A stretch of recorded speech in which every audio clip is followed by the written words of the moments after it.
Hey, bonjour à tous et bienvenue dans ce nouveau tutoriel consacré à Blender. Je m'appelle Yves Pereira et dans cette vidéo, donc, je vais vous montrer le modificateur Mirror.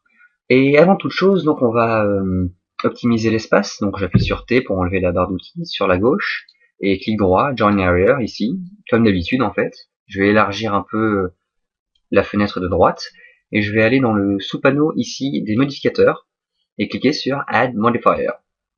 Donc celui qui nous intéresse, c'est le Mirror, ici. Donc je le sélectionne, et avant de m'intéresser aux boutons qui sont ici, on va voir qu'est-ce que ça fait, en gros, dans la scène 3D, qu'est-ce qui se passe avec mon cube, sur lequel j'ai appliqué le modificateur. Alors pour ça, déjà, je vais me mettre en vue orthographique, avec 5, et en vue de face, avec 1. Je vais zoomer un peu, et tabuler en mode édition. Et là, si je déplace mon cube sur l'axe des X, je me rends compte que un deuxième cube apparaît, se déplace en sens inverse sur l'axe des X, et voilà, il y a un cube qui est un parfait réplica du premier, qui apparaît en miroir sur l'axe des X. Donc, et maintenant si je sélectionne n'importe quel autre sommet, on voit que je peux modifier donc mon premier cube, comme d'habitude, et que toutes les modifications se répercutent sur le second en temps réel. Ça, c'est ce que fait le modificateur Mirror. Alors maintenant, intéressons-nous aux boutons qui sont sur la droite, ici. Tout d'abord, on se rend compte que comme c'est un modificateur, on a les boutons de base de tous les modificateurs que je vous ai déjà introduits dans les précédentes vidéos. Et en dessous, vous avez aussi les boutons Apply et Copy qui sont aussi de base sur tous les modificateurs. Donc tout cela, vous les connaissez. En dessous, vous avez trois colonnes qui regroupent la plupart des boutons du modificateur. Première colonne, c'est Axis. Axis, c'est les axes. Pour l'instant, vous n'avez que le X d'encoché. Et c'est normal, si je resélectionne tous les points là de mon cube et que je le déplace suivant l'axe des Y par exemple, on s'aperçoit que il n'y a aucun duplicat qui se crée et qui apparaît parce que je n'ai pas spécifié à Blender dans le modificateur de faire un miroir suivant l'axe des X. Non, tout ce que je veux, c'est un miroir suivant l'axe des X, seulement celui-là, et pas suivant les autres. Par contre, si je clique sur Y, voilà là, je vais avoir un deuxième réplica qui se fait avec toujours cette possibilité d'éditer mon premier cube et que tout se répercute sur les autres. Alors là, on a 4 cubes qui se sont faits. Pourquoi? Parce que Blender a d'abord pris mon cube de départ, il a fait un réplica suivant l'axe des X, donc du coup on en a un second qui est apparu, et ensuite il a pris l'ensemble des deux, donc il a fait, il a pris le miroir, même le miroir de l'axe des X, et tout cela, il les a fait en miroir sur l'axe des Y. C'est pour ça qu'on en a 4. Et donc C2 sont les miroirs de C2. Et lui-même qui est un miroir de celui-ci. Voilà. Et ensuite on peut aussi faire l'axe des Z, et c'est la même chose, dans ce cas-là Blender, mince. Non, moi je veux sélectionner tout mon objet. Dans ce cas-là Blender va reprendre le miroir des deux autres axes, et en faire un miroir sur l'axe des Z. Voilà, il n'y a rien de bien compliqué dans tout ça, je pense. Hop, donc on remet nos cubes, j'aimerais bien les remettre sur l'axe des X, voilà ici. Et donc je vous ai montré la colonne des Axes. Ensuite, vous avez la colonne Options. Et vous avez 3 options qui s'offrent à vous. Merge. Alors, vous remarquez que si on décoche ou qu'on encoche Merge, le Merge Limit s'efface ou réapparaît. Parce que les deux vont de pair en fait. Et si vous vous souvenez bien, on les a déjà aperçus, on en a déjà parlé dans le modificateur Array, qui était ici, et qui vous permettait de dupliquer un certain nombre de fois, enfin autant de fois que vous vouliez, un même objet, avec l'avantage que si vous modifiez quelque chose sur le premier objet, tout était répercuté sur tous les autres réplicas.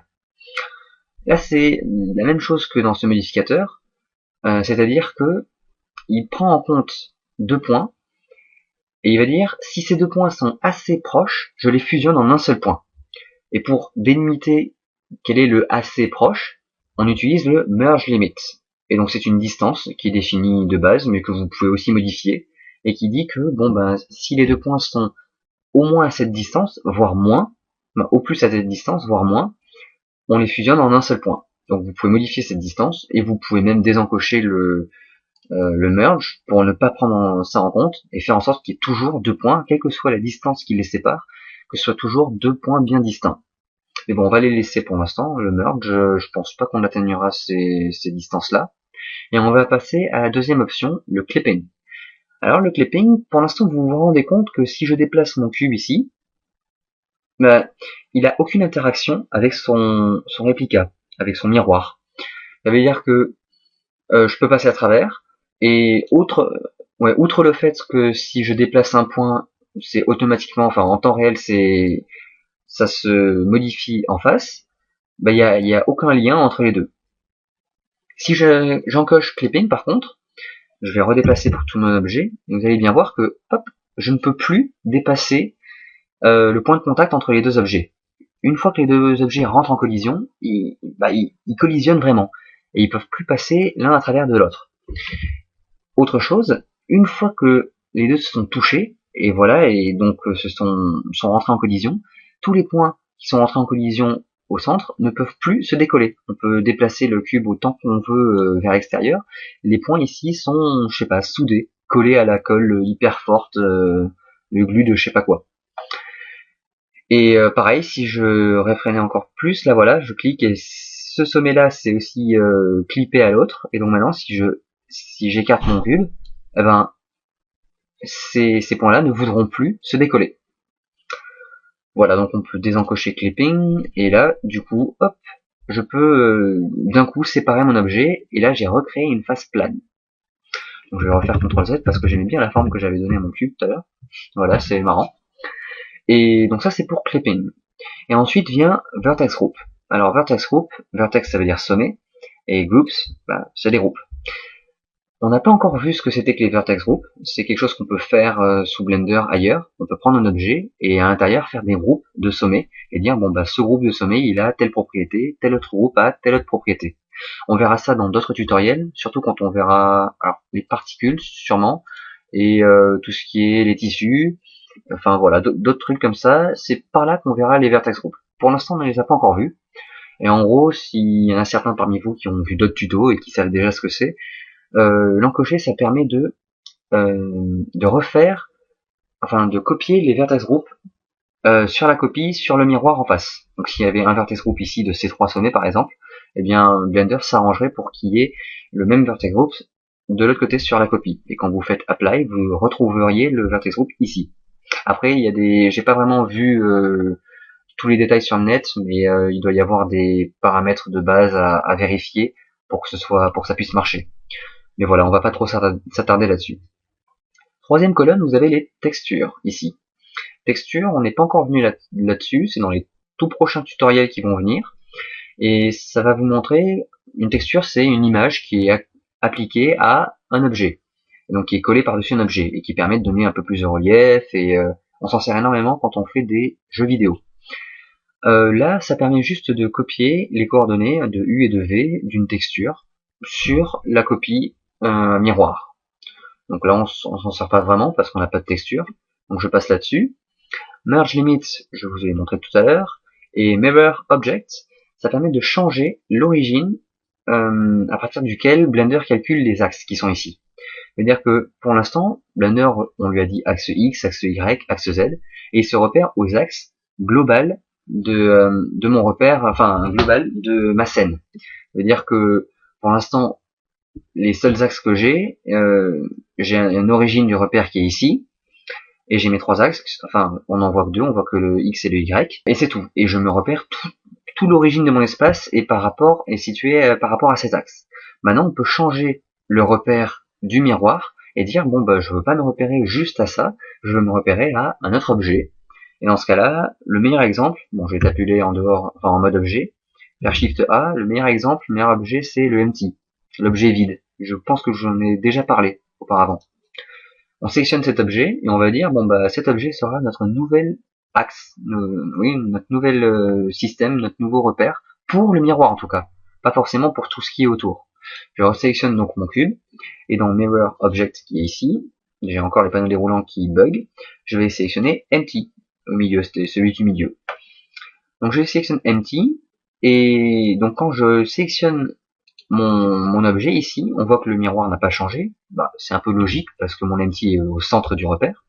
Mais si je déplace mon empty suivant l'axe des X, vu que c'est celui-ci qui est utilisé pour faire le miroir, on s'aperçoit que mon miroir se décale. Parce qu'en fait, le miroir est du coup calculé par rapport à ses axes, et donc par rapport à la distance, à partir du empty jusqu'à mon objet. Donc si cette distance-là augmente, bah la distance de l'autre côté va aussi augmenter.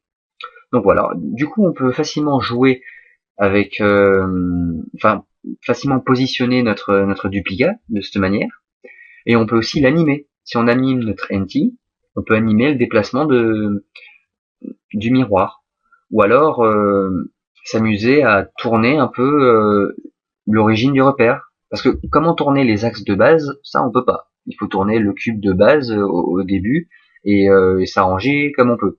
Là, je peux facilement faire tourner mon objet et du coup, ça change les axes. Vu que les axes sont plus par rapport à ceux du centre, ils sont par rapport à ceux de l'objet et ça modifie le miroir. Donc, du coup, les widgets qui sont au centre sont toujours calqués sur ceux du repère de base, mais on peut changer ça si ça vous perturbe. Je peux changer ici à global. Je peux dire que c'est les axes locaux. Je veux que ce soit les axes locaux de l'objet en question. Donc quand je fais local, je vois que les widgets se calquent sur le système d'axes de l'objet, qui lui a été tourné. Donc, donc les widgets vont aussi se tourner. Et là, ça vous permet de mieux vous repérer. Si à ce niveau-là, vous êtes toujours pas tranquille, enfin ça vous perturbe encore, j'ai encore une autre méthode pour vous simplifier un peu plus la tâche. Pour ça, il faut appuyer sur N et donc faire apparaître le panneau des propriétés ici et aller dans l'onglet Display qui est là. Donc on clique sur Display et dans Grid Floor qui est ici, on peut désencocher la grille. Du coup, on ne voit plus la grille de base et on peut désencocher X et Y et ça enlève les deux axes. Donc vous voyez que vous avez X, Y et Z et normalement on ne voit que X et Y. Donc si aussi à côté de ça, ça vous dérange de ne pas pouvoir voir l'axe des Z, il faut aussi encocher cet axe et pouvoir voir l'axe des Z en plus.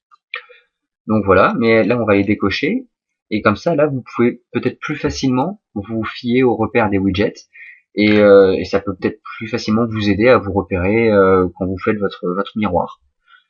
Mais bon, tout ça c'est juste pour s'amuser un peu avec le modificateur, donc vous pouvez le faire tourner. Je pense même que vous pouvez... Ah non, vous ne pouvez pas agrandir. Oui, c'est sûr, c'est un miroir, donc on ne peut pas agrandir dans un miroir. C'est logique en même temps. Et voilà, et donc rappelez-vous, le widget, l'empty qui est ici change les coordonnées, mais Blender va toujours se repérer aux trois axes X, Y et Z. Bon, alors ce ne sont plus les mêmes axes, ce sont maintenant les axes de l'empty. Mais du coup, si vous faites Y ou Z, vous allez encore une fois, alors je vais essayer de mon empty, vous allez pouvoir avoir les 8 cubes comme tout à l'heure. Voilà, j'espère avoir été clair. Oui, j'espère aussi que vous avez appris quelque chose dans ce tutoriel. Et à la prochaine. Salut!